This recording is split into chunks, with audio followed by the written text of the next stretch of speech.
guys? Lance the Obscure Movie Guy coming to you once again with another fun-filled, fact-filled video that you probably won't care about, but we're going to do it anyways, trying to change the world one post at a time. Today's video is done in partnership with Indie Horror Junkie, so be sure to go to indiehorrorjunkie.com to check out all their offerings. Issue 19 of the Indie Horror Junkie magazine is still available with Eileen Dietz on the cover. $5 for a downloadable PDF, $15 for a printable copy delivered straight to your door. There's also the Indie Horror Junkie podcast every Wednesday night, 8 o'clock Eastern Standard Time. New people to talk to, new movies to go over, new stories to tell. And then there's also the Indie Horror Junkie Film Festival, which will be held at MegaCon in Orlando in March of 2026. Submissions are still open for that film festival, so if you have a horror short or a horror feature film that you would see can get shown at this film festival, submissions are available at filmfreeway.com, or you can email it indiehorrorjunkie@gmail.com. Now let's dive into today's video. Definitely obscure movie with an even weirder title. Today we're going to be talking about Hemet, or The Landlady Don't Drink Tea.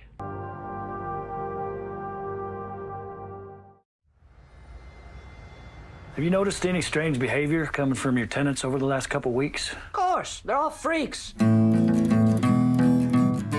I want to find out where these bums are coming from. They're so tweaked. They're eating people. We pay to live here at the mercy of that old lady, and if you don't like the way that she runs things, feel free to go live out on the streets and get your legs eaten. Once the honeymoon phase is over, it's like these landlords dare you to move out. We're starting anew here. Cleansing the waters. You ain't got nothing to hide, do you? My mother, she's losing her mind. But it'd be to everybody's benefit if she disappeared sooner than later. I'd wait until you calm down a bit before you say something you don't mean. Have you ever heard the story of the who asked too many questions? He got evicted, so shut the up. Suddenly, the branches twined around her, and there were two arms. And when she looked around, the tree was a handsome man who embraced her and kissed her tenderly and said, "Thou hast delivered me from the power of the old woman, who is a wicked witch." Goddamn nerve-wracking sons of bitches!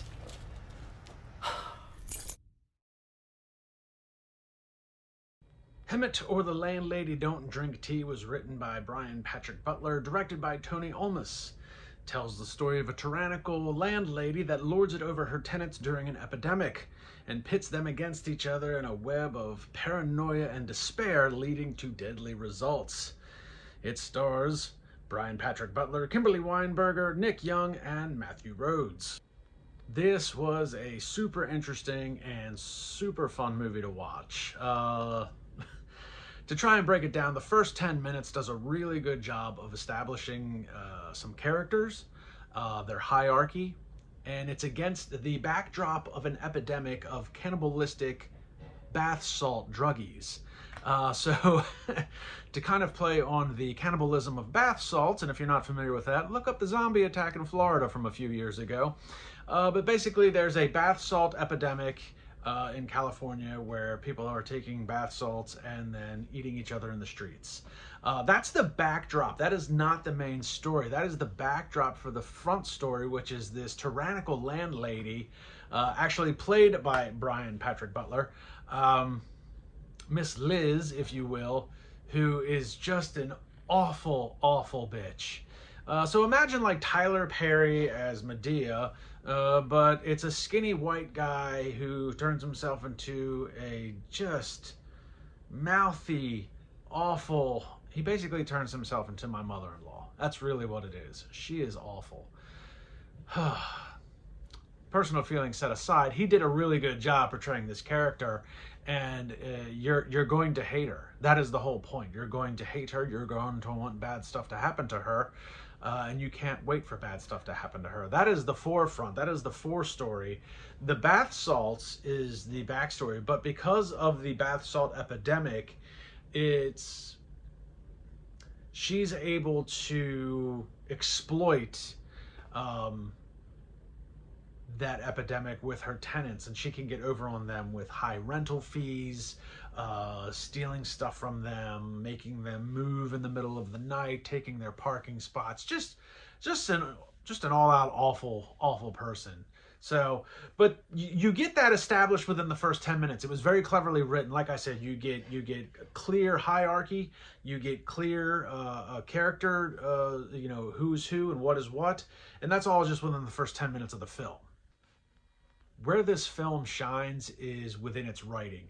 And I don't mean just the storyline in and of itself, because the storyline is pretty original, with the whole backdrop of the epidemic, the forefront with this tyrannical landlady. But there's some really good dialogue. There's really good dialogue between characters, and there's some really, really well-written scenes. In fact, there's a really good scene between Kimberly Weinberger, who is Rosie Perkins, and Rosie Perkins' boyfriend in the film. And that scene goes on for, 5 to 10 minutes, and it was so well written that honestly, at a certain point, you even forget that you're watching a film that is basically set up as this like end of times apocalypse with, bath salt taking cannibals out on the loose. Like, that is completely forgotten in this scene. It becomes this very dramatic, very polarizing breakup scene, and just incredibly well written. That one scene alone was like, I was sold on the rest of this movie, because it's like, you're watching this one thing happen, then you get this scene, you're like, holy crap, that was crazy. And it brings you back to this tyrannical landlady and the whole bath salts thing. It brings you back into that, and you're like, oh my gosh, I forgot what I was watching. And it kind of makes you like, man, I wonder what else is going to be like this in this film. That one scene was just exquisite. That really really set the tone for the rest of the film, because you're kind of, the rest of the time, you're kind of on your toes, like, what's going on here? Like, is it going to be more dramatic in some areas? What's up with these characters, and what's going to transpire with them?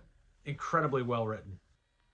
And going along with that writing, at the 30-minute mark, you're only into the first third of the movie, the first act, and you've already got some really well-established, great character arcs that are starting to flourish. And some characters that are, we'll say, non-essential and subpar, like, they all get their own little arc within the few minutes of screen time that they have. This was, I don't know what people are watching. I've seen some of the reviews on IMDb. I see the rating at a 4.3. They're insane. They don't know what they were watching, because this was so well written in that regard. The character arcs, and it correlates directly with the actual story arc itself. That's the most important thing. These characters aren't just getting an arc for the sake of character development. It's to move the plot along as well. This was very intelligently written. And the other really cool thing is, coinciding with those story arcs, and this is something that I don't generally like in movies, but they did a really good job with the story arcs kind of correlating with some geopolitical views. And I don't usually like my films to get political. Usually anything that gets political is an easy way to lose half your audience. However, they did a great job with having a number of characters have varying views on certain things. So you do get some geopolitical views from a guy that you would consider too far right, and then you've got a guy that's too far left, and then you might have a guy that's right in the middle trying to exploit both of them. That was a good way to, because some of that character development, like I said, coincides with the actual storyline, and because it is taking place in LA, which, let's face it, that's kind of, it's mostly a democratic state, democratic city. Some would say far left. But you've got these characters that might be far right, you had some that might be far left. But against that backdrop of the bath salts, it all coincides with one another very cohesively. Again, this film is extremely well written. And like I said, I usually don't like my films to really display any type of political bias. And they didn't. That was the good thing. They didn't show a bias to one side or the other. They showed points of view from both sides of the other. And against that backdrop of the epidemic, how those characters feel and why those characters feel that way. So it wasn't just somebody being right for the sake of being right. And it wasn't somebody being left just for the sake of being left. Again, I can't emphasize how well this was all written to make this all coincide with each other. And aside from all that, there is a lot of twists and turns and plot twists within this film as well. Um, if I had anything negative to say about this film, and I really don't, fundamentally this film's pretty sound. So let's get that out of the way. Production quality is good, camera quality is good, framing, editing, sound quality, sound mixing, lighting, all of that stuff from a fundamental standpoint is spot on. My only problem, as well written as this movie was, the one thing I will say is that there may have been one too many plot twists along the way. This was very, I don't even remember the film back in the day, but there's just one too many plot twists. And some of the twists, some of them are done with intent. From a character standpoint, this character wanted this to happen, so they needed this to happen. Some of them are done trying to exploit other characters. Some of them are characters working for other characters. And then there's just a few where it's like, holy crap, that guy is dead, and I thought for sure I would be seeing much more of him in the film, and you don't. I'm not going to tell you which character that is. It is kind of a pretty hilarious scene. One could equate it to Marvin getting shot in the face in Pulp Fiction. Kind of comes out of nowhere, very unexpected, and it's very unexpected what character it happens to. So, again, but that is really my only negative connotation with this film. That there's just too many plot twists, which is kind of cool because it does keep you guessing. But then, and as you get into the third act, you're like, oh, there's another plot twist. So you kind of get, I don't want to say you get used to it, but it gets kind of drawn out and to the effect that, okay, I wonder how many more plot twists there are. Then eventually when there's another plot twist, you're like, okay, it's not surprising that there's another plot twist. You might be surprised as to what the plot twist might be, but you're not surprised that there is one. And that's part of the fun with a plot twist, is you do it's kind of a twofold thing if you think about it. You're kind of caught off guard that there's this twist to begin with, and then you're also kind of caught off guard as to what that twist might be, whether it be something to do with a character or the storyline in and of itself. But when you have too many of them, you lose half of that allure. So you might be surprised. It's like, oh, I didn't expect that from that character, but I did expect something else to happen. I knew something was coming, I just didn't know what it was. So you kind of lose half of that allure when you've got as many plot twists as this film had. All in all, this is a real fantastic film. Again, I can't emphasize how well written it is. I often say I wish I had a larger vocabulary to come up with better words to describe it. But I'm kind of an idiot, and I'm dyslexic really bad, so even if I had a thesaurus, I probably wouldn't be saying the words correctly anyways, because I can't read them.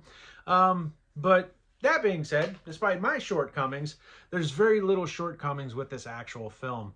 Like I said, aside from the overabundance of plot twists along the way, it is incredibly well written.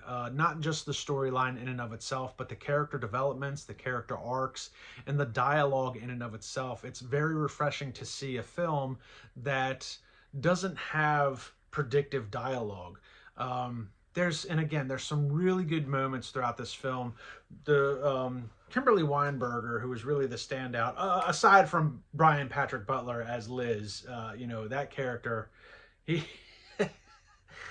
that is a crass character, boy. I tell you what, that is a dirty old lady. But Kimberly Weinberger as Rosie Perkins had the most complete and comprehensive story arc of any of the characters. And she also has probably the most touching scenes. She has the one with her boyfriend where they essentially break up. And she also has another really good scene later in the film with the guy Gary, played by Matthew Rhodes. And how those two characters kind of correlate with each other. So, and she did a really good job throughout the course of this film, because she probably also had the most complex character, because she had to play varying degrees of, what was going on. So, she's going through a breakup. She also is Liz's, how would you put it, most coveted tenant. She always pays her bills on time. She keeps the apartment clean. So Liz kind of has a soft spot for Rosie, but also still takes advantage of her in that regard. You know, and Rosie also has to play kind of like this tough chick, but she's got to be vulnerable at certain times, and then stuff happens at the end, and you know, she kind of comes into some things. So she definitely had the most complicated character to try and portray, and I think her acting was spot on for not just all of the scenarios that she was given, but didn't deviate from the core character itself. So mad props to her. So Kimberly did a great job.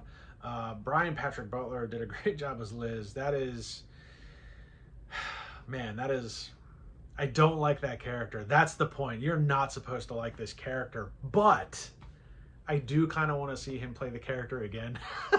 Does that make sense? As much as I hate that character, I liked watching him act as that character. And then Nick Young as Tank, again, that's an interesting character. Because he's kind of his own man, but he's also kind of doing stuff on the side for Liz, and you're like, can you trust him? Can you not trust him? What's really going on with this dude? And then you have, you know, Gary by Matthew Rhodes. He's got a pretty extensive IMDb. He's done a lot of TV stuff in the past. Seasoned actor, and he played his character very well also. So not a lot of negative things to say about this film. I'm kind of surprised it's only got a 4.3 IMDb rating. That is way too low. This film is easily a 6 or 7, probably a 7 in my book, just as well written as it was. So if people are passing up on this film, I think if you're an aspiring writer or an aspiring filmmaker and you're having trouble with writing, especially in the dialogue department, because I feel like a lot of writers often write predictable dialogue. There's not an ounce of predictable dialogue in this film, and that is really refreshing from an independent film standpoint. So if you're an aspiring writer or filmmaker, this is a good one to watch and really dissect out the character arcs, the story arc, and how the storyline forefront and backdrop work together to come together as one cohesive piece. So guys, you did an awesome job on this film, despite what the naysayers might say. I highly recommend watching this film if you guys can find it on any streaming platform. So go find Hemet or The Landlady Don't Drink Tea, and she will tell you what she drinks. I'll just leave it at that. You got to watch the film. She is something else, boy. Like, subscribe, and comment to my YouTube channel. Check me out on Facebook and Instagram, and I will see everybody in the next video.